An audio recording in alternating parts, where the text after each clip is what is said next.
no ha habido una preparación. Y el día de hoy te quiero hablar de eso, de esa preparación. Hemos estado hablando las últimas semanas y le hemos llamado esta serie de mensajes: el mejor día de tu vida es cuando el Señor venga. Y desde la semana pasada empezamos a hablar mi hogar restaurado. Mi hogar restaurado. Y hay tres cosas, te mencionaba, tres importantes hechos acerca del hogar del Padre, del hogar que va a ser restaurado para nosotros. Y lo primero que te decía es que es un lugar físico y es un paraíso final.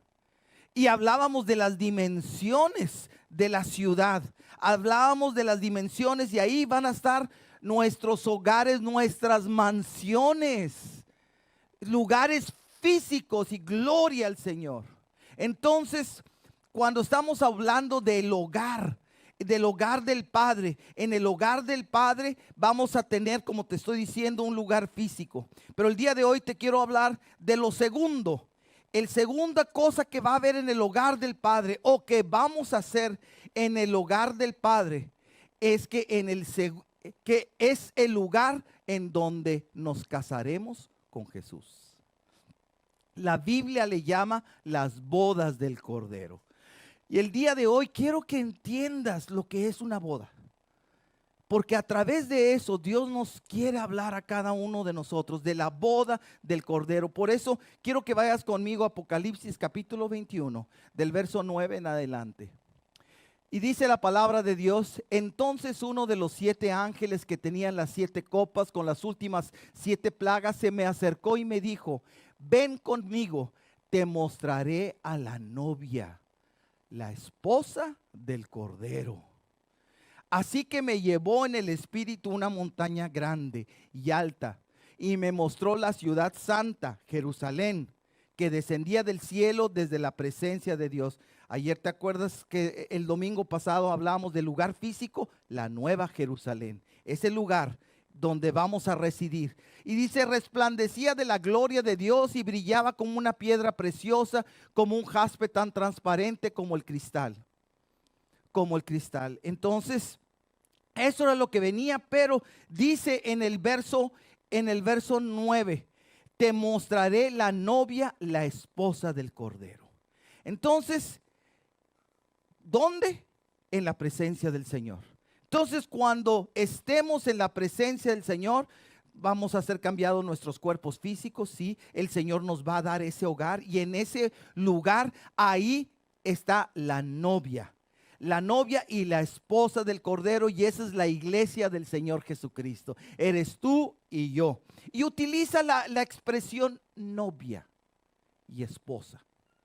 Y esa es y dentro de la tradición judía, israelita, era tan importante conocer lo que se hace en una boda. El día de hoy muchas veces, aquí en la boda norteamericana, algunas personas van al registro civil y ¿qué hacen? Nada más están ahí unos 10, 15 minutos, levantan la mano, firman y ya están casados. Y dicen: ya firmamos el contrato. Esa es una boda. Es por eso que la gente no entiende lo que realmente es una boda. Y el día de hoy te quiero hablar de la boda a la manera de Dios. Entonces, cuando había una boda, principalmente, te voy a decir algo, el que había una boda porque primeramente el padre escogía con quién se iba a casar con el hijo. Ay, qué bueno que ya no estamos en esos tiempos. ¿De veras? El padre, porque cuando el padre escogía, la cantidad del índice de divorcios era nula o casi tan pequeña. Y ahorita que supuestamente cada uno decide: no te metas conmigo, yo hago lo que yo quiero y me caso por amor. Ahora el índice de divorcio ha llegado a una forma tremenda. Y hay algunos que ya ni siquiera creen en el matrimonio y ahora solamente se juntan para vivir. Esa es la realidad que vivimos el día de hoy. Pero mira, aquí el Padre nos escoge primeramente a nosotros, la iglesia, como la novia para su Hijo. Y por medio de la obra del Espíritu Santo obrando en nosotros, quiero que veas en Efesios capítulo 1, del verso 3 en adelante. En la Nueva Traducción Viviente, si lo pueden poner, por favor. Efesios 1, 3 en la Nueva Traducción Viviente.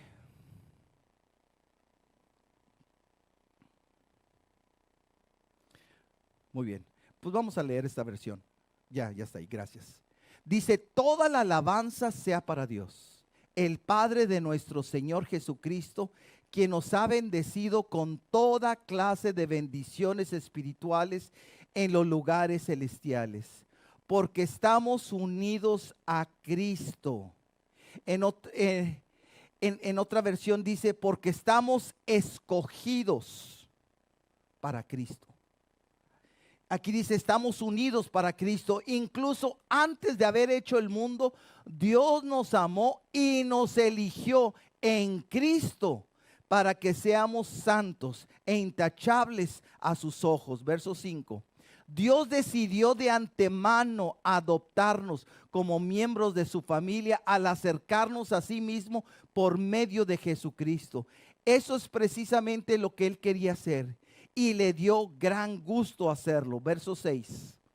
De manera que alabamos a Dios por la abundante gracia que derramó sobre nosotros, los que pertenecemos a su Hijo amado. Entonces, Él nos escogió.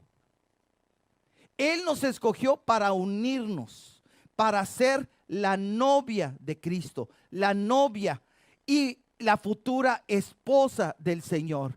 Él es el que escoge. Te voy a decir algo.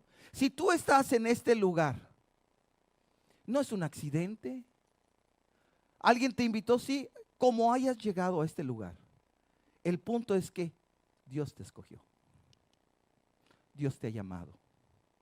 Y Dios te ha llamado y nos dice que Él nos llama como su novia, como la novia del Señor Jesús, como la novia y la futura esposa. Entonces, pero para convertirnos en esa novia y para casarnos, para llegar a las bodas del Cordero, tiene que haber una preparación. No sé si algunos han leído el libro de Esther. Y en el libro de Esther, si ustedes recuerdan, se escogió a Esther. Y luego después de eso, por un año estuvo en una preparación. Se estuvo preparando, pero había una persona al cuidado de ella para la preparación. Te voy a decir, Dios ha puesto a alguien al cuidado tuyo para prepararte, al cuidado mío para prepararme. ¿Y quién es al que ha puesto? Al Espíritu Santo. Él ha puesto al Espíritu Santo. ¿Para qué? Para prepararnos. Para prepararnos para estar con el Señor, para prepararnos para la boda del Cordero. Él nos ha puesto al Espíritu Santo en Juan 14, versículo 15 y 16. Si lo pueden poner. Dice, si me aman, obedezcan mis mandamientos. Yo le pediré al Padre y os dará otro abogado, defensor, quien estará con ustedes para siempre. Imagínense, ya tienes el departamento legal. Para contigo, para cualquier problema, tienes tu departamento legal y gratis. Tu consejero legal. ¿Y quién es ese departamento legal? El Señor Jesús. Y dice, y que estará con ustedes para siempre.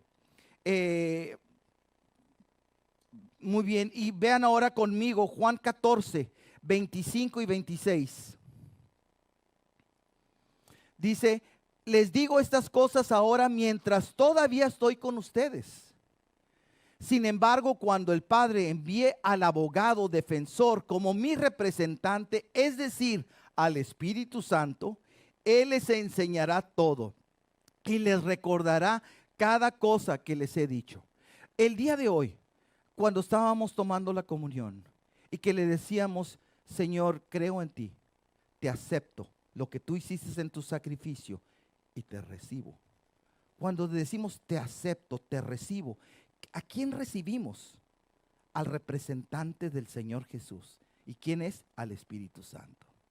El Espíritu Santo recibimos, que es el abogado, que es tu defensor y que nos va a enseñar todo lo que necesitamos. Gloria al Señor. Entonces, en Juan capítulo 16, también verso 8, dice esto. Juan 16, 8, por favor. Dice, y cuando Él venga, el Espíritu Santo, el defensor, el abogado, convencerá al mundo de pecado. No dice tú y yo.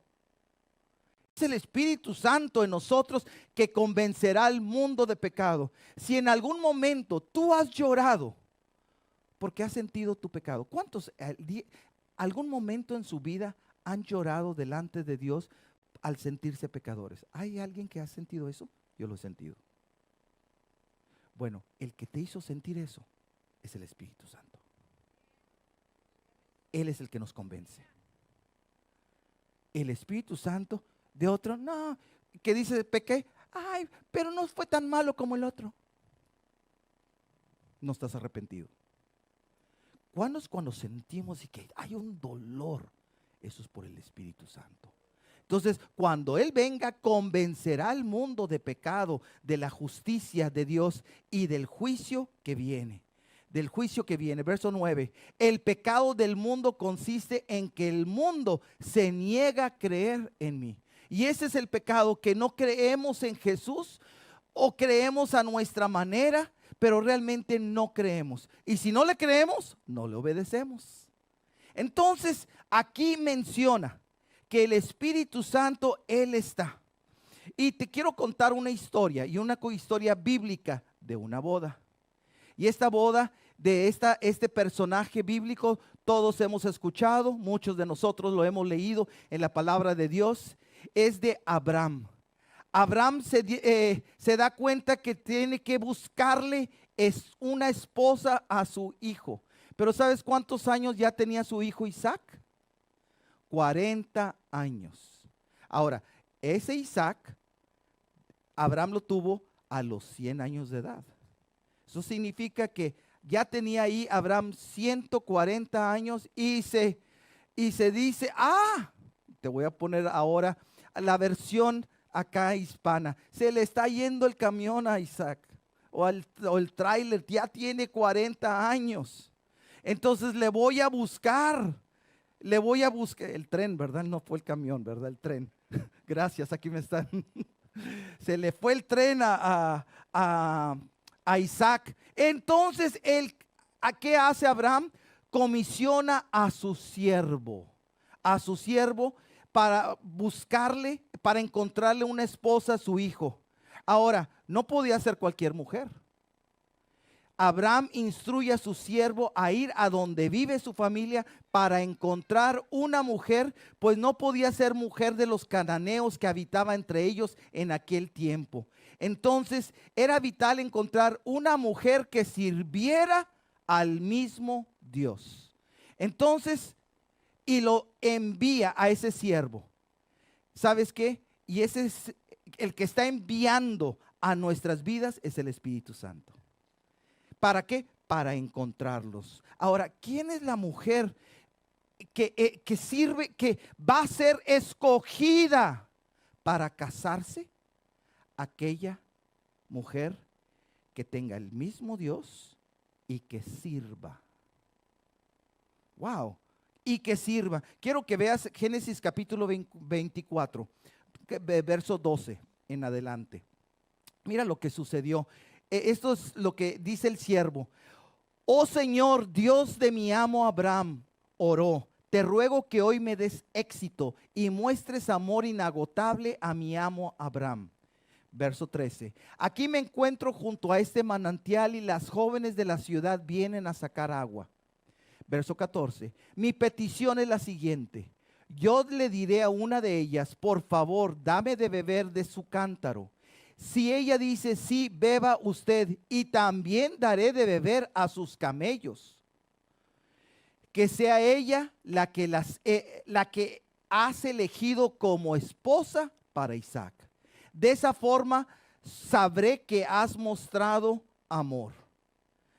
Entonces, esa fue la petición del siervo. Eso es lo que el Señor a través del Espíritu Santo está buscando. Está buscando principalmente una persona. Aquí dice que me dé de algo, que me dé de tomar. Y entonces, ahora vemos en el verso 15. Nos vamos al verso 15. Dice: entonces, antes de terminar su oración, vio una joven llamada Rebeca, que salía con su cántaro al hombro. Ella era hija de Betuel, quien era hija de Nacor, hermano de Abraham, y de Milca, su esposa. Ahí salió una joven, y esa joven se llamaba Rebeca. Y entonces, mira ahora el verso 19. Verso 19. Después de darle de beber, dijo: también sacaré agua para sus camellos y les daré de beber hasta que sacien. Fíjate lo que la vio Rebeca a este hombre y le dijo: te voy a dar. Ahora, en ese tiempo no era agua que salía de la llave, eran norias, pozos de agua. ¿Qué significaba? Que tenía que bajar una cubeta y llenarla con agua para darle de tomar. O sea, tenía que bajarla y tenía que subirla. Y subirla pues es el peso. Muy bien. Se dice que un solo camello puede beber 200 litros de agua. Eso significa 53 galones de agua en 3 minutos. En 3 minutos, 54 galones. Y tenía 10 camellos. Tenía 10 camellos. 10 camellos por 53 galones son 530 galones de agua. Y uno dice, ¿qué? Y este siervo no se lo pidió a ella. Ella misma dijo: le dio de tomar agua y le voy a sacar agua para todos tus animales, que eran 10 camellos, 530 galones de agua. ¿Eso te habla de una mujer floja? Una mujer bien trabajadora. Una mujer que hizo algo. Entonces, esto habla de un corazón de sierva. Ella hizo exactamente todo aquello por lo que el siervo había orado. Ella respondió, y en el verso 24, y todo esto lo hace, y el siervo todavía no sabía su nombre. Y en el verso 24, si lo pueden poner. Soy hija de Betuel, contestó ella, y mis abuelos son Nacor y Milca. Entonces está hablando, el siervo estaba diciendo que sea familiar, que sea pariente de Abraham. Y Abraham era hermano de Nacor. Entonces se puede decir, Abraham era tío abuelo de Rebeca. Entonces, así que el siervo va a la casa de ella para contarle a toda la familia acerca de Abraham y de cómo Dios le dirigió a su propósito. ¿Y sabes lo que hizo Rebeca? Rebeca dejó todo para unirse a su amado. Dejó todo. Dejó su casa. Dejó su familia. Dejó su territorio. Dejó todo. Exactamente lo que hizo Ruth en el libro de Ruth, que siendo una mujer moabita, dejó todo. ¿Por qué? Por ir con Noemí, y luego ahora ella fue también de la descendencia de Jesús. Qué hermoso. Pero ¿qué fue una mujer que se preparó, que sirvió. Y como sirvió, como trabajó, como hizo todo eso, Rebeca dejó todo para unirse a su amado. Nosotros como la novia, ¿estamos dispuestos a dejar todo por Cristo? En Filipenses capítulo 3, verso 8 dice esto. Filipenses 3, 8. Si lo pueden poner, por favor. Dice,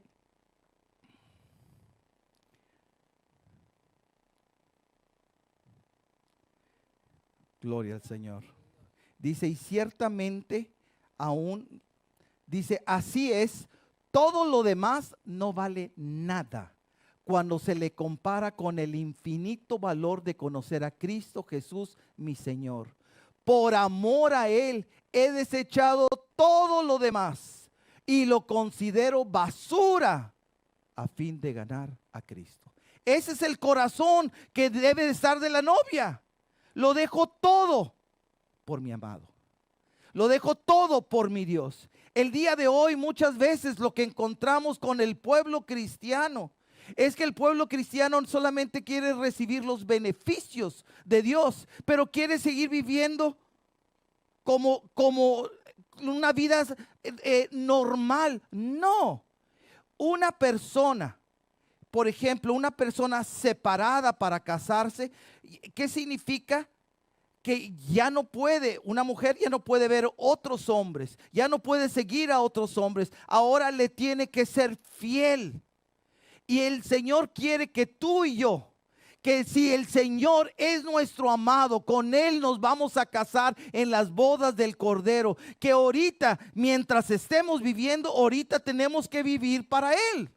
Tenemos que separarnos para Él, tenemos que consagrarnos para Él, tenemos que hacer las cosas para Él. Si no lo estamos haciendo para Él, lo estamos haciendo para nosotros mismos. Es por eso de que el Señor quiere y está preparando a su novia. Ahora, cuando se preparaba esa novia y se iba, y primeramente el padre la escogía, y luego iban a donde estaba la muchacha. Iban, pero no iban con las manos cerradas. O llevaban lo que le llamaban una dote. Que era pagar por la muchacha en cierta forma. Se estaba pagando, se estaba dando un precio. El padre llevaba, y el compromiso era entonces pagar un precio. Entonces, es por eso te voy a decir que el día de hoy, personas que viven en unión libre, ¿qué precio han pagado? Ninguno. Por eso esas relaciones nunca duran y no funcionan. Porque en una dote va el padre y le trae una dote, le paga el precio por esa novia. Ese es el compromiso de la boda. Y eran muchas veces monedas de plata, y era ese compromiso donde se estaban comprometiendo para casarse. El creyente está comprometido con Cristo porque Dios nos ha elegido. Y te voy a decir, ¿te acuerdas cuando el Señor Jesús, cuando Judas Iscariote fue a entregar a Jesús, ¿qué le dieron? 30 monedas de plata. ¿Qué se estaba haciendo? Se estaba pagando la dote. Se estaba pagando. ¿Por quién? Se estaba pagando por nosotros. Se estaba pagando esa dote. ¿Y quién estaba pagando esa dote? Jesús. Con su vida, con su sacrificio, aún en la cruz, cuando Él dijo, consumado es. El término que Él utilizó era tetelestai, que significa la deuda está pagada, quedó consumada. La deuda del pecado, pero también estaba siendo pagada la dote. Dale un aplauso de gratitud al Señor. Es por eso que nadie va a ser la novia si no cree en Jesús, porque Él pagó por mí, para que yo sea la novia y la esposa del Cordero. Amén. Entonces, Él pagó. Si tú no crees en el Señor Jesús y no crees ni en el sacrificio de Jesús, es por eso que no eres la novia. Para ser la novia tienes que creer en Jesús, porque Él pagó por ti y por mí. Mira lo que dice en Primera de Corintios capítulo 6, verso 20. Dice, porque habéis sido comprados por precio. Glorificad pues a Dios en vuestro cuerpo y en vuestro espíritu, los cuales son de Dios. Entonces fuimos comprados por precio. Entonces cuando el Padre iba se pagaba el precio, y como se estaba sellando ese pacto, se tomaban una copa de vino. Y así estaban haciendo el compromiso, el pacto. Por eso Jesús, el día antes de ser crucificado, con sus discípulos sentados a la mesa, tomó la copa. El novio estaba tomando la copa. Por eso le estaba diciendo a la iglesia, hagan esto en memoria de mí, porque este es el pacto del matrimonio, este es el pacto de la iglesia, este es el pacto de la novia. Hagan esto. Y mira lo que dice en Mateo 26, verso 27. Mateo 26, 27, nueva traducción viviente, por favor. Gloria al Señor. Muy bien. Y dice en Mateo 26, 27, dice, y tomó en sus manos una copa de vino y dio gracias a Dios por ella. Se la dio a ellos y dijo, cada uno de ustedes beba de la copa. Cada uno. Verso 28.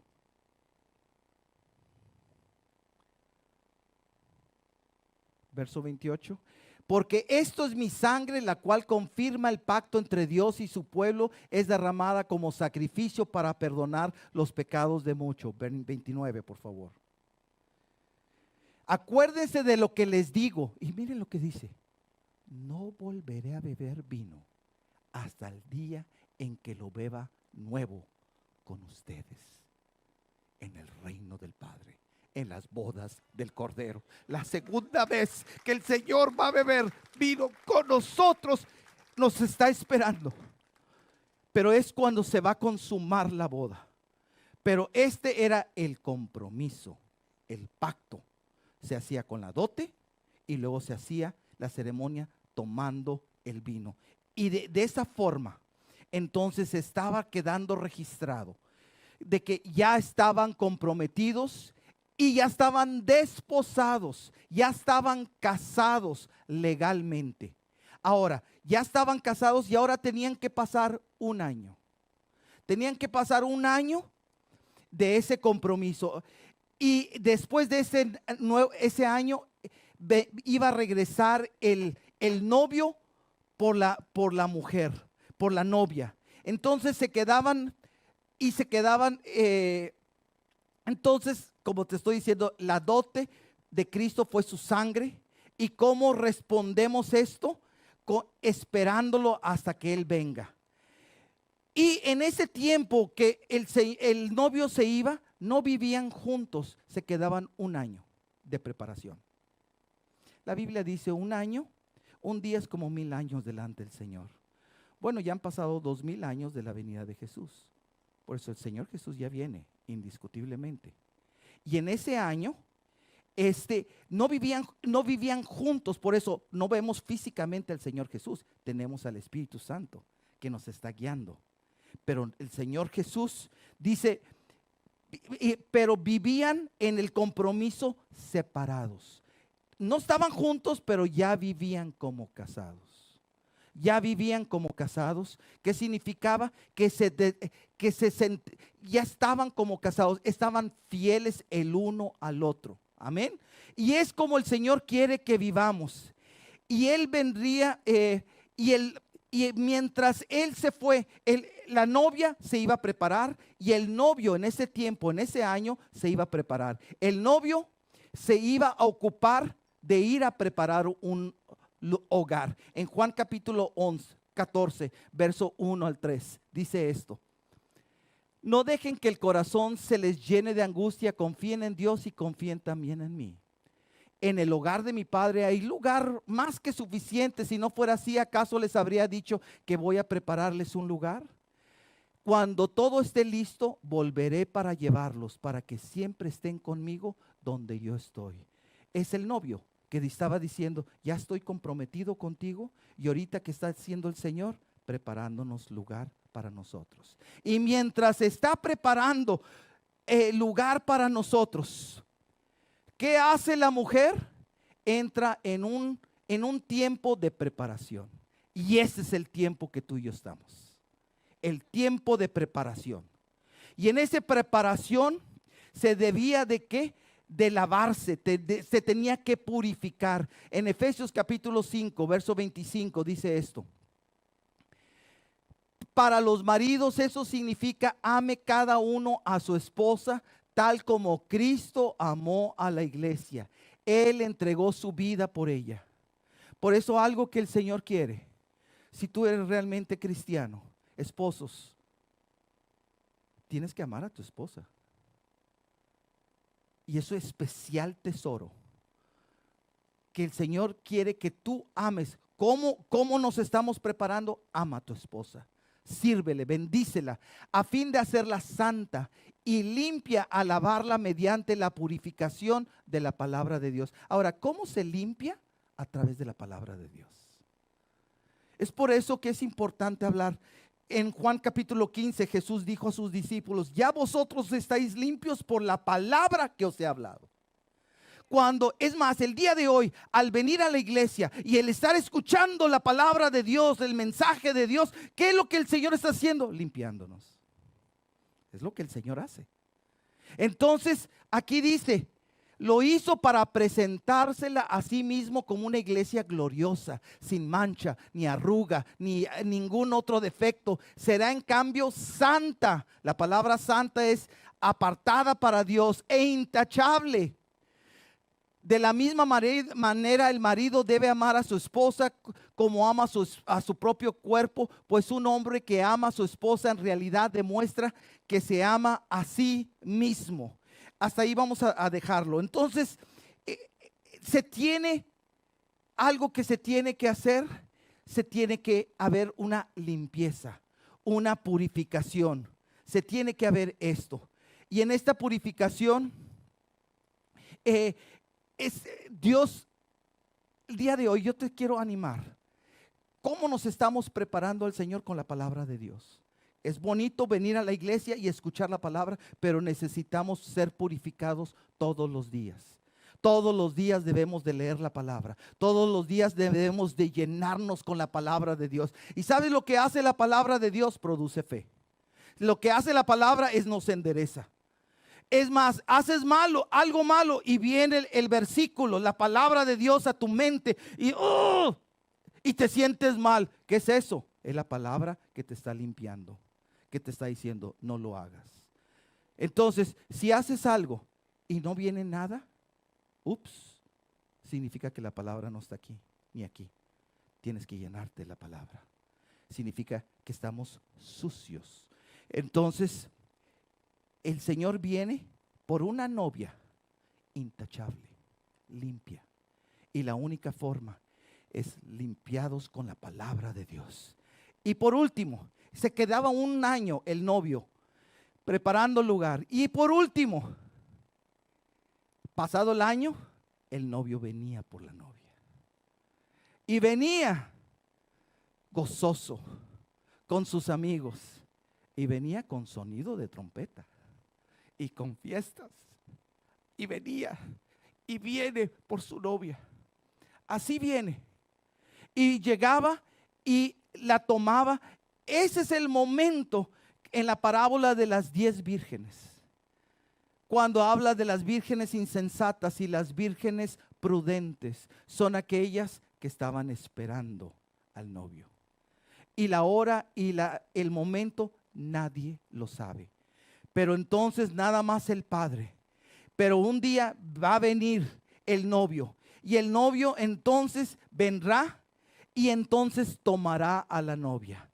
¿Y cuándo la tomará? En el arrebatamiento de la iglesia. Por eso en 1 Tesalonicenses capítulo 4 verso 16 dice, si lo pueden poner por favor, dice pues el Señor mismo, o sea, Él mismo. ¿Quién está hablando el Señor? Jesús. Por fin ya viene por su novia, la que pagó el precio, la dote, donde hizo el nuevo pacto tomando de esa copa de vino. Ahora viene, ya preparó morada. Ahora viene por la iglesia, por ti y por mí. Pues el Señor mismo descenderá del cielo con un grito de mando, con voz de arcángel y con el llamado de trompeta de Dios. Primero los cristianos que hayan muerto se levantarán de sus tumbas. Luego junto con ellos nosotros los que aún sigamos vivos sobre la tierra seremos arrebatados en las nubes para encontrarnos con el Señor en el aire. Entonces estaremos con el Señor para siempre. Dale ese aplauso de gratitud al Señor.